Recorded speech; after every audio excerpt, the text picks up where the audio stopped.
On the morning of March 20th, 2025, Michael Gaine drove into Kenmare, a small town in County Kerry on Ireland's southwest coast. The trip wasn't unusual. He stopped at a local shop and bought mobile phone credit. People saw him. Nothing appeared out of place. No urgency. No visible distress. No indication that this would become the last confirmed sighting of him. A few hours later, Michael Gaine was gone. Not gone from a hiking trail. Not gone from a remote mountain pass. Gone from the place he knew better than almost anyone, his own farm. When people began looking for him, they found his vehicle. They found his phone. They found his wallet. What they didn't find was Michael. And from the very beginning, that detail sat at the center of the mystery, because it suggested something investigators would spend months trying to understand. A man had disappeared, but the evidence left behind suggested he had never planned to leave. Welcome to the Hidden Chapters, uncovering the truth behind every crime. The countryside around Kenmare moves at a different pace. Narrow roads wind between fields divided by stone walls that have stood for generations. Farms aren't just workplaces here. They're family histories written into the landscape. And Michael Gaine was part of that world. He was known locally as a farmer, someone whose life revolved around routines that rarely changed. Animals needed feeding. Fields needed attention. Work followed the rhythm of weather and daylight. The consistency of that life would later become important, because when investigators look at disappearances, one of the first questions they ask is simple. Did this person have a reason to leave? Nothing publicly known about Michael's circumstances suggested he intended to vanish. There was no indication he was starting over somewhere else. No evidence he had packed for a journey. No sign he was preparing to disappear. Instead, everything about his life appeared rooted to the place where he lived and worked, and that made his disappearance feel increasingly abnormal. Investigators would eventually focus intensely on a relatively short period of time. The gap between Michael's final confirmed sighting and the moment people realized something was wrong. At first, concern developed gradually. When someone misses a call, people don't immediately assume the worst. When somebody isn't where they're expected to be, there are usually explanations. A delayed errand, a forgotten appointment, a dead phone battery. But as the hours passed, ordinary explanations became harder to sustain. Michael wasn't responding. People couldn't account for where he was, and eventually concern turned into alarm. When investigators examined the situation, they encountered details that immediately stood out.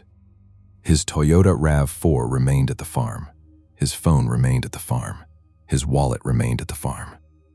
Those details may seem small, but missing person investigations are often built around small details, because objects tell stories. A phone can reveal movements. A wallet can suggest intention. A vehicle can establish a timeline. In Michael's case, the items left behind raised a troubling possibility. Perhaps he had never intended to go anywhere at all. As concern grew, so did the search effort. Police officers, volunteers, specialist search teams, military personnel. The operation expanded across large areas of County Kerry. Fields were examined. Woodland was searched. Remote terrain was checked. Every possible route had to be considered. The geography itself presented challenges. Kerry's landscape is beautiful. It is also vast. A person can disappear quickly in terrain shaped by hills, valleys, forests, and farmland. Yet despite the scale of the operation, investigators struggled to find meaningful evidence. No confirmed sightings, no clear trail, no obvious explanation. Days became weeks, and search teams continued working. The public followed every development, and still, the central question remained unanswered. Where was Michael Gaine? If you're enjoying this investigation so far, consider subscribing. It helps us continue producing in-depth true crime documentaries like this one, because at this point, investigators were about to uncover something that would change the entire direction of the case. As the investigation progressed, Gaine began to move in a different direction. What began as a missing person inquiry gradually evolved into something more serious. Publicly, investigators revealed little about the information guiding their decisions, but behind the scenes, evidence was being assessed. Witnesses were interviewed. Timelines were reconstructed. Movements were analyzed. Digital and forensic examinations continued. Then came a significant development. The investigation was formally upgraded to a homicide inquiry. For the public, the announcement was sobering. For investigators, it reflected something more important. A belief that Michael's disappearance was unlikely to be explained by accident, misadventure, or a voluntary decision to leave. Somewhere within the evidence, investigators had seen enough to change the direction of the entire case. Yet many of those details remained unknown outside the investigation. And that secrecy created a second mystery running alongside the first. What had convinced investigators that Michael was the victim of a crime? By May, the search had already consumed enormous resources. Weeks had passed without a definitive answer. Then investigators were alerted to something unusual connected to a slurry-spreading operation. The machinery had become obstructed.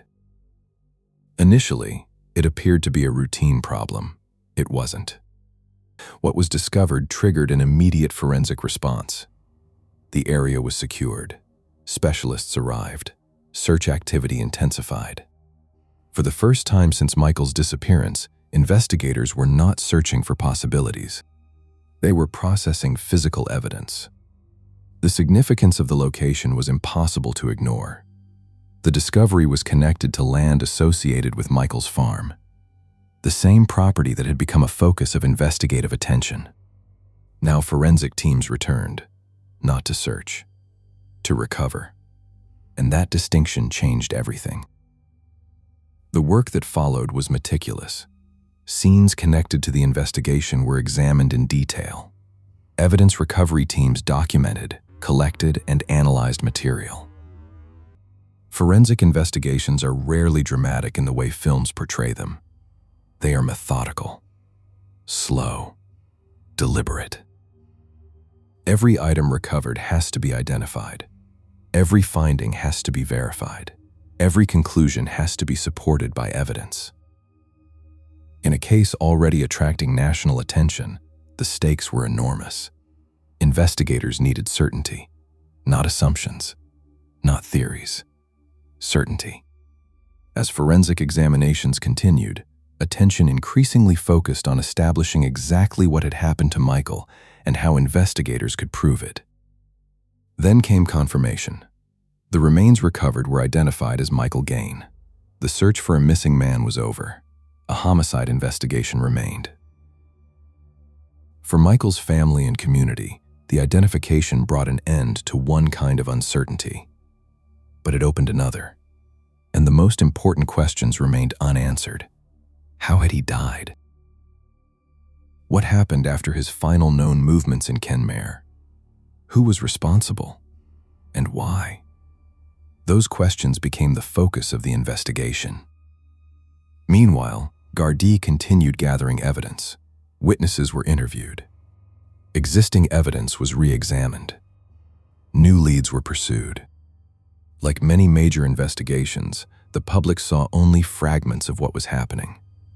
A search here, a forensic examination there, an investigative update, a court appearance. But behind those public moments, detectives were assembling a much larger picture, one piece at a time. Months after Michael disappeared, investigators made a major move. A suspect was arrested. Later, a man was charged with Michael Gaine's murder. The development marked one of the most significant moments in the case. Yet criminal investigations do not end with an arrest. They enter a new phase. Court proceedings are designed to test evidence, to challenge assumptions, to determine what can be proven beyond reasonable doubt. As legal proceedings continue, many details remain subject to the judicial process. Some of the information known to investigators has not yet been fully presented in court. As a result, parts of the story remain incomplete in the public domain. The full picture has yet to emerge. What makes the disappearance of Michael Gaine so unsettling is not simply that he vanished. People disappear every year. What makes this case different is where it began.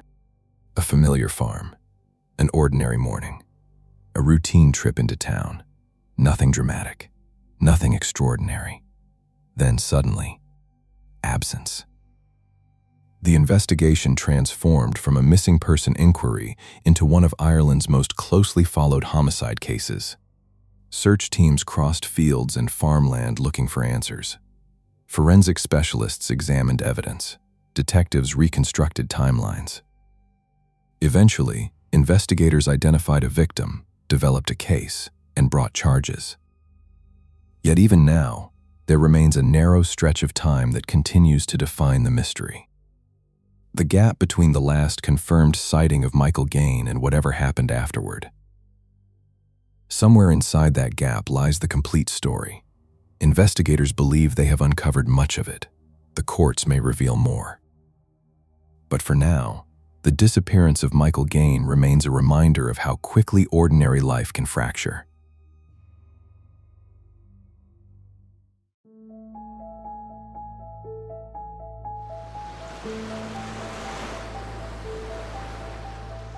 If this case stayed with you, you're not the only one. And if you're ready for the details most people miss, there's more waiting in the full Hidden Chapters playlist.